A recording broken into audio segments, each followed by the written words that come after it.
Welcome to the closing stages of leg one, where we are riding along with BIOTHERM, as they have around about 10-15 minutes to go before they cross the finish line. We were planning to join them with about 10 minutes to go, but they keep accelerating, decelerating, accelerating again.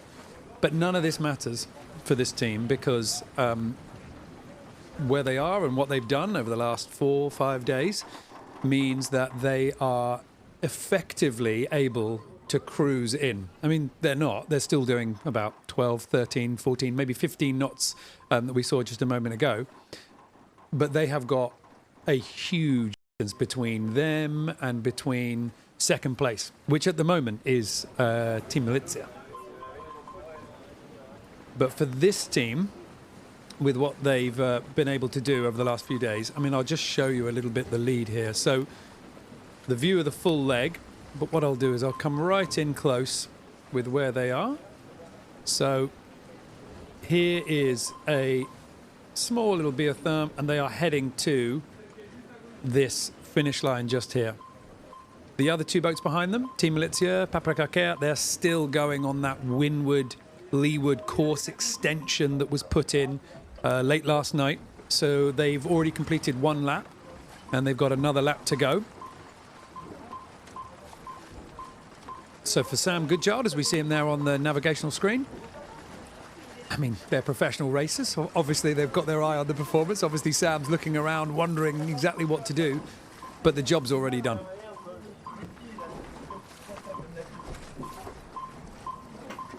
And if you're just joining us, we've been watching the boat for a little while, and there's been quite a lot of smiles and quite a lot of anticipation for this moment. Of course, for Sam and Jack, the south coast of the UK, they know very well. So there's something quite pleasant about sailing into Portsmouth. If you've ever done it yourself, they've been going past the Nab Tower, that enormous fort out in the middle of the sea. And there's starting to be some boats around them, some spectators made their way out, race control. So Sam Goodchild and Jack Boutel at the back of the boat now, sailing into home waters.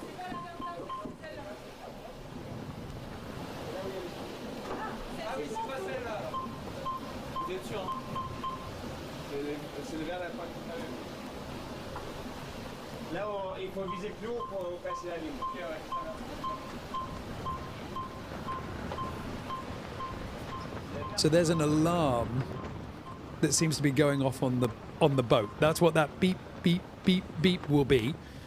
And that alarm is going to be maybe depth, maybe a load on a boat, something like that. Maybe AIS, maybe saying, oh, there's boats close by. But none of them look worried at this moment, because they're all just sort of waiting, just anticipating that little chance to celebrate.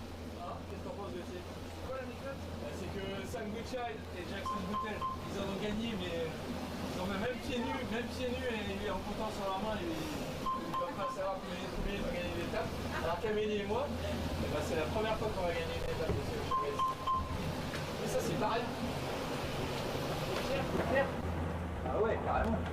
Claire tout le temps aussi. Parce que quand même, il y a 2 ans, voilà. On a failli en gagner une quand même. À quelqu'un, vous avez failli en gagner. À quelqu'un aussi, ça s'est joué à un envoi de speed. Voilà, j'allais dire, le speed que vous avez presque gagné, vous l'avez presque perdu aussi. There was a video that came off the boat earlier. So I'm just listening to the guys talking, and they're talking in fluent French, even with Sam and with Jack as well.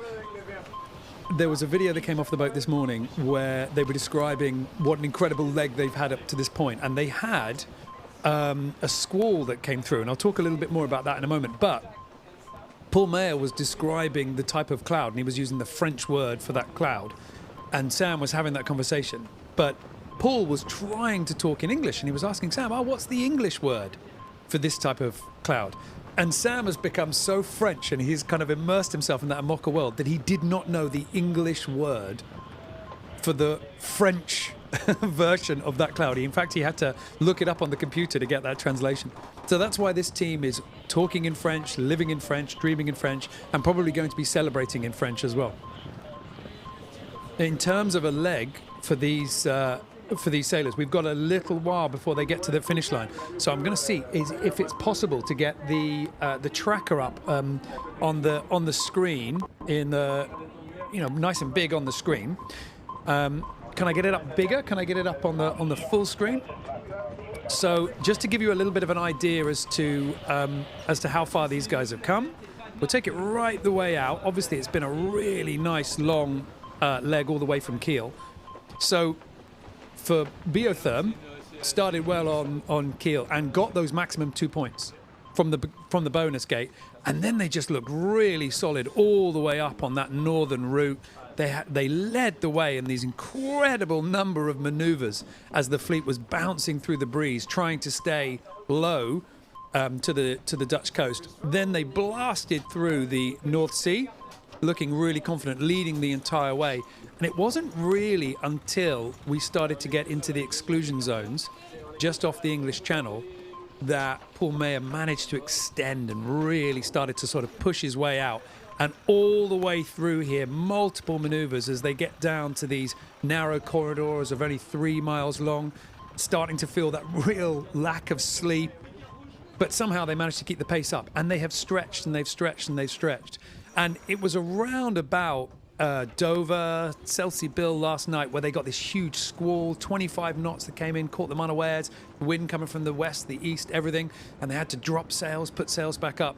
But none of it's shaken their lead at all. So, yeah, they're looking really confident now coming into that finish. It's been a tour de force, this particular leg for these guys. Let's go back to the full boat now, and we can rejoin them.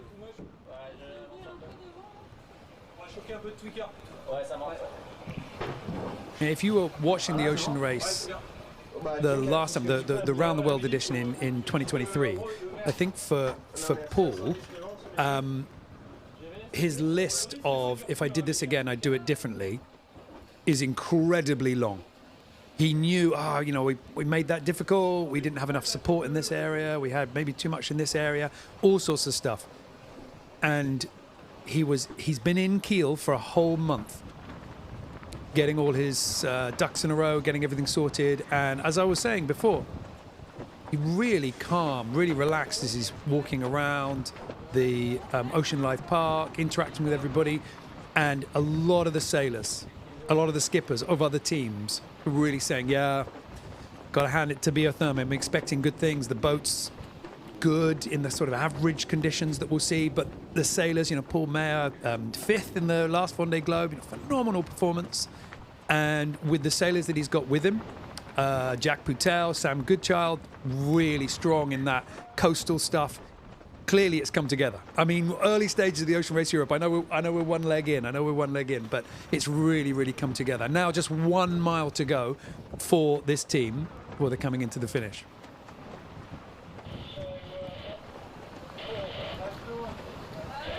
There's a part of me that almost wondered whether actually Paul would come back after the last edition of the Ocean Race. I was a little bit worried that, all the hardship that they've had, all the breakages, I was worried that he wasn't going to come back in. Actually, he was one of the earlier people to sign up to the Ocean Race, and again, really enthusiastic to come into the Ocean Race Europe. And it felt like he had a bit of unfinished business.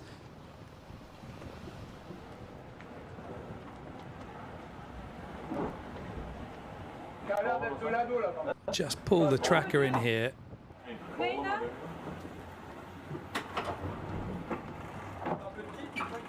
The lead that this boat has, they could put the head sails away, they could cruise in under main only, they could just take it really easily, but still, they've decided, no.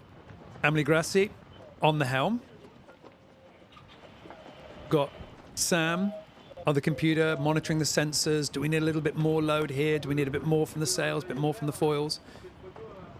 Paul's just soaking it in. He's just got a massive grin. You can see him at the back of the boat. I mean, he's done the hard work getting the boat, getting the team, and building them all up. But he's just soaking it up, and we've got a rib just just behind Paul, just behind now, that's come out to welcome them in. But they're still pushing. I mean, they're still trying to leave nothing to chance.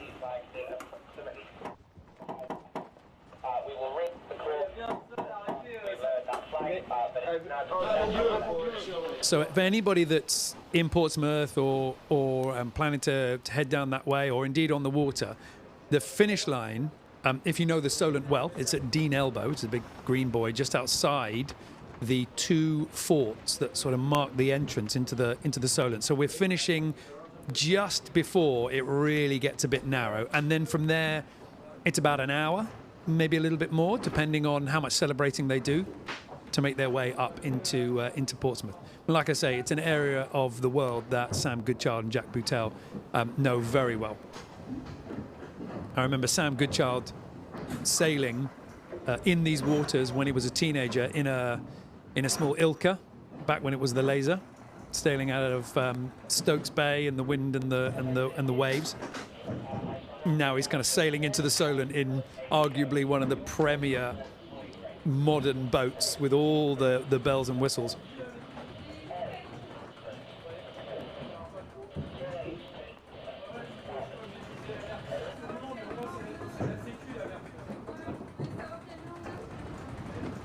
Still tweaking, still making those small little adjustments.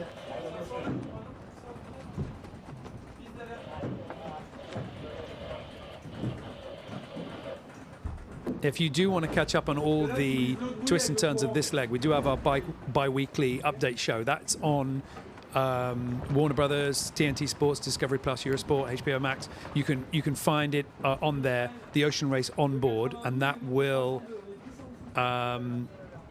just wrap all of the adventures and all of the sporting highs and lows into one or two very easily digestible episodes. So for everything there, for everything that happens when we're not rolling, that's the place to go.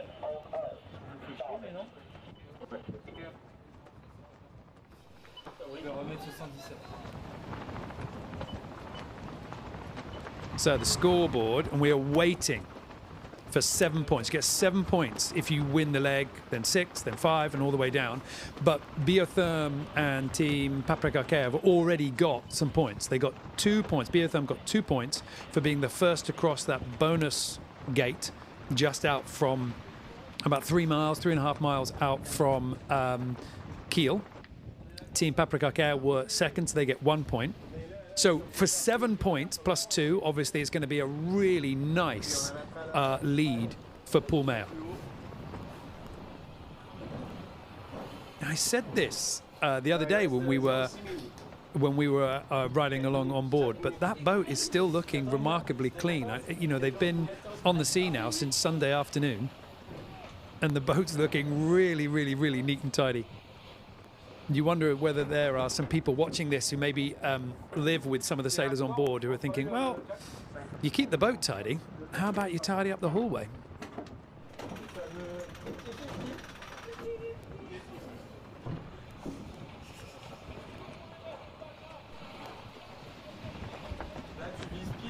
Half a mile left to run, just under half a mile left to run.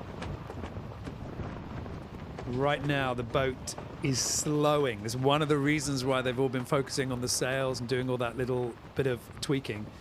They were coming into the Solent about 15 knots, then 12, then 14, then 10, and at the moment they're down to about 6 knots. Just slowing a little bit.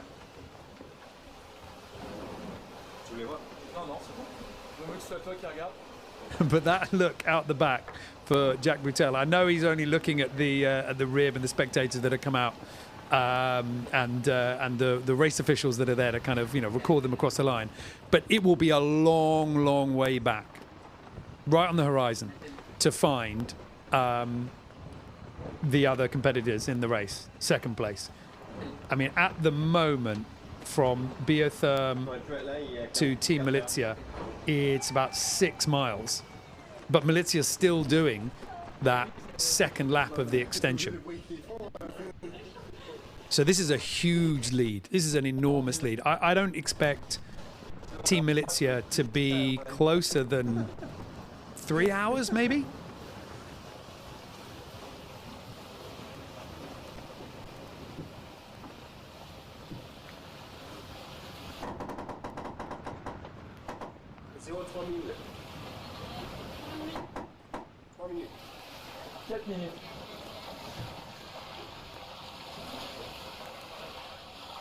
So just saying 2 minutes, I think, 3 minutes to go before they're 4 minutes, I think, just before they come through the finish line. I think I saw Phil Lawrence driving, our race director, driving the rib behind.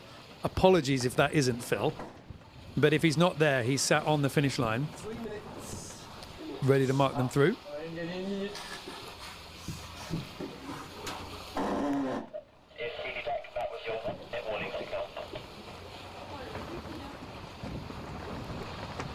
Juste pour info, après la ligne, on vise au-dessus des chenilles, prochaine verte. Ouais, on met le pilote en mode contact, ouais.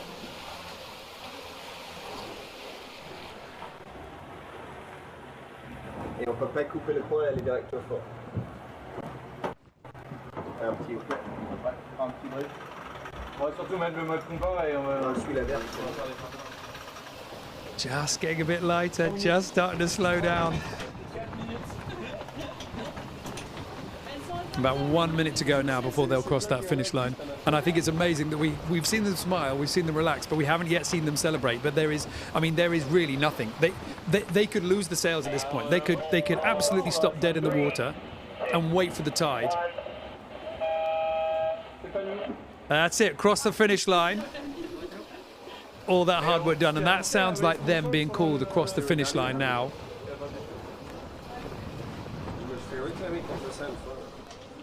They're just confirming it themselves. C'est pas la vieille bonbon qui nous a accueillis au Cross des Caps. Il a un drapeau bleu à l'arrière, non? Ah oui. As I was saying, they've got such a big lead. They could honestly just stop dead in the water and just wait for the tide to drag them over. They've got such an enormous lead. But it's amazing that if you're on a race course and you're a professional athlete, you keep racing.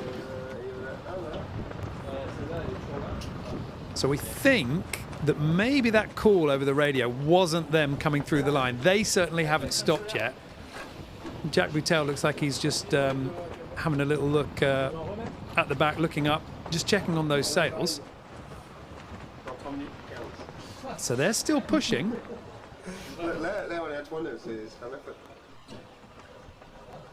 It's a good thing that Sam was checking the computer, because it sounded like on the radio they were being called over that line. Yeah, get your sunglasses clean. You're going to need those for putting your head out of the hatch, checking where that line is.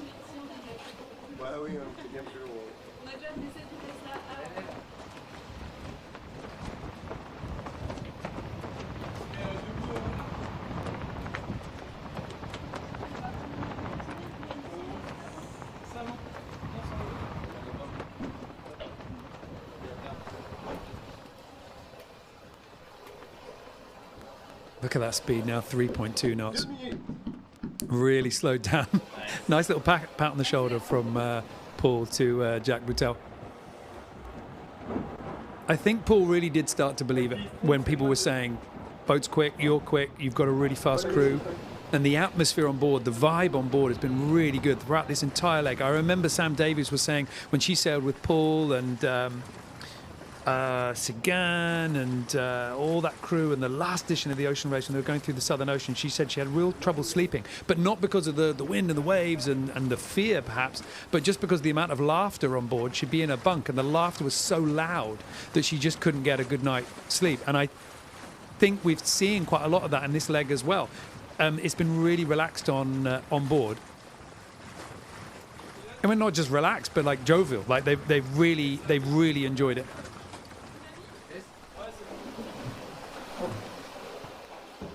Just slowing down. This is one of those philosophical questions about if you fire an arrow and it only goes half the distance to the target, and then it goes half the distance up, will it ever get there? They keep their speed just keeps dropping as they're getting ever so close to the line. So they are just off the line at the moment. They're right on the line.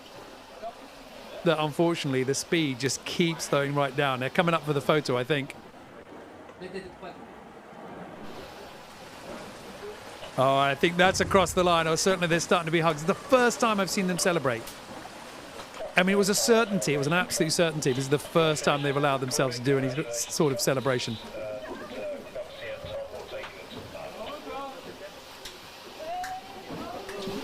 So BIOTHERM across the line.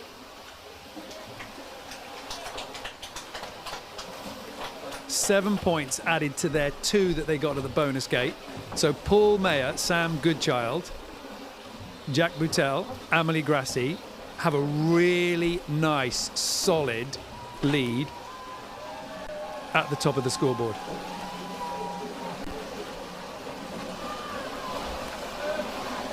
Do a backflip. Ah, there you go. So 9 points for them. Obviously, we're going to wait to see exactly how it plays out. Team Paprika or Team Militia. I think it's going to be Team Militia at the moment that are going to be able to hold that lead. So for either way, for BIOTHERM, this has worked out really, really nicely. They've got the points. They're really fast.